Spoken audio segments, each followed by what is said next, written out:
अगर आपने अभी हाल ही में रिलीज हुई फिल्म धुरंधर देखी होगी तो आपने इस फिल्म में पाकिस्तान के कराची के बीच बसा एक इलाका लियारी का नाम जरूर सुना होगा।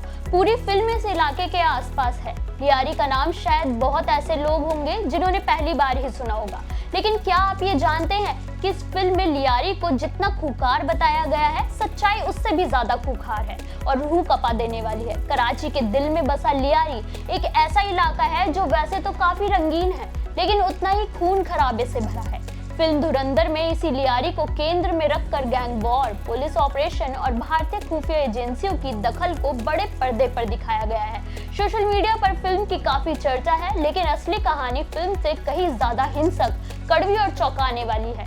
नमस्कार, मेरा नाम है मोहिनी और आप देख रहे हैं नेटड्रिक एंटरटेनमेंट। जब हम लियारी की बात करते हैं तो समझ लीजिए कि हम कराची का सबसे घनी आबादी वाले इलाके का चेहरा देखने की बात कर रहे हैं, जो एक तरफ मुक्केबाज और फुटबॉल खिलाड़ियों को जन्म देता है तो वहीं दूसरी तरफ ड्रग माफिया, हथियारों और गैंगस्टरों के बीच फंसा रहता है। लियारी एक ऐसा इलाका है जिसे किसी समय कराची का जंगली पश्चिम और मिनी ब्राजील कहा जाता था। कराची के लोग लियारी को शहर की मां कहते हैं क्योंकि ये सबसे पुरानी बस्तियों में से एक है। यहाँ मजदूर, ट्रक ड्राइवर, बॉक्सर और फुटबॉलर्स की बड़ी तादाद है। पाकिस्तान पीपल्स पार्टी का मजबूत वोट बैंक भी यहीं से आता है, लेकिन पाकिस्तान के बाकी हिस्सों के लिए लियारी की पहचान बिल्कुल अलग रही, जो कि गैंग वॉर, खून खराबा, ड्रग रैकेट, उगाही और हथियारों से भरी गोलियां हैं। 1960 के दशक में यहाँ पहली बार हशीश तस्करी ने अपराध का बीज बोया था। काला नाग, दादा और शेरू जैसे नाम उसी दौर से आगे आए।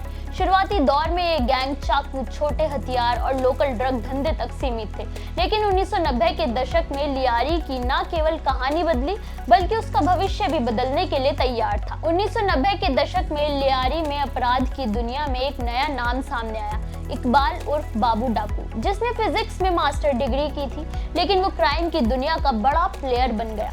उसने ड्रग रैकेट, हथियारों की तस्करी और दूसरे क्राइम का एक बड़ा नेटवर्क बनाया। वो पुलिस के हत्थे कभी नहीं चढ़ा, लेकिन जब वो पैरालाइज्ड हुआ तो ही पुलिस उस तक पहुंच पाई। लियारी गैंग वॉर का सबसे डरावना नाम है सरदार अब्दुल रहमान बलूच, जिसे रहमान डकैत कहा जाता था। कम उम्र में अपराध में उतरा रहमान 2000 के दशक तक लियारी का असली क्राइम किंग बन गया। उसकी कहानी में एक डरावना मोड़ तब आया जब उसकी मां की हत्या हुई और उसके बाद वह और भी खूंखार, निर्दय बन गया। लेकिन लियारी के लोगों के लिए वो एक रॉबिन हुड था। वो गरीबों के लिए क्लिनिक, फुटबॉल टूर्नामेंट फंड करता था, बच्चों की पढ़ाई में मदद और छोटे मोटे स्कूलों को पैसा देता था, जिसके कारण वो लोगों का चहेता था। 2008 में रहमान ने पीपल समन कमेटी बनाई। ये संगठन इतना शक्तिशाली हुआ कि लियारी में रहमान एक वैकल्पिक सरकार जैसा चलने लगा था। पीपीपी के कई स्थानीय नेताओं का समर्थन होने से पीएसी को राजनीतिक संरक्षण भी मिला। लियारी गैंग की कहानी उज्जैर बलूच के बिना अधूरी है। उज्जैर के पिता मामा फैज को 2003 में अरशद पप्पू गैंग ने अगवा कर मार दिया था। इंसाफ न मिलने पर उज्जैर अपने चाचा भाई रहमान के गैंग में शामिल हो गया और पप्पू लालू गैंग के खिलाफ शुरू हुआ उसका खूनी खेल। ये दुश्मनी कराची के इतिहास का सबसे खतरनाक खूनी संघर्ष माना जाता है। सैकड़ों लोग मारे गए, अनगिनत जख्मी हुए। लियारी में गोलीबारी होना दैनिक घटना बन गई थी। पीएसी ने कराची में पानी की किल्लत हमेशा बड़ी समस्या रही है। पीएसी ने इस कमी को कमाई का जरिया बना लिया। उसने पाइपलाइन के नाजुक पॉइंट्स पर कब्जा कर लिया, अवैध हाइड्रेट चलाना शुरू कर दिया और टैंकर के जरिए महंगे दामों पर पानी बेचना शुरू कर दिया। कहते हैं कि पीएसी के दफ्तरों के बाहर पीपीपी के झंडे लगे रहते थे, जिसकी वजह से पुलिस हाथ नहीं डाल पाती थी। एक तरफ रहमान डकैत की बढ़ती ताकत थी, दूसरी तरफ एसएसपी चौधरी असलम खान सीआईडी का वो अधिकारी जिसकी पहचान थी बिना डरे एनकाउंटर करना और गैंगस्टरों को सीधा चुनौती देना। दोनों के बीच लंबे समय तक खेल चलता रहा और 9 अगस्त 2009 को पुलिस ने रहमान के एनकाउंटर में मारे जाने की घोषणा कर दी। हालांकि कई लोग इसे वास्तविक एनकाउंटर नहीं मानते, लेकिन रहमान की मौत लियारी की कहानी का टर्निंग पॉइंट साबित हुई। रहमान की मौत के बाद गैंगों का बिखरा नेटवर्क और ज्यादा हिंसक हो गया। मार्च 2013 में अरशद पप्पू की हत्या ने आग में घी डालने का काम किया।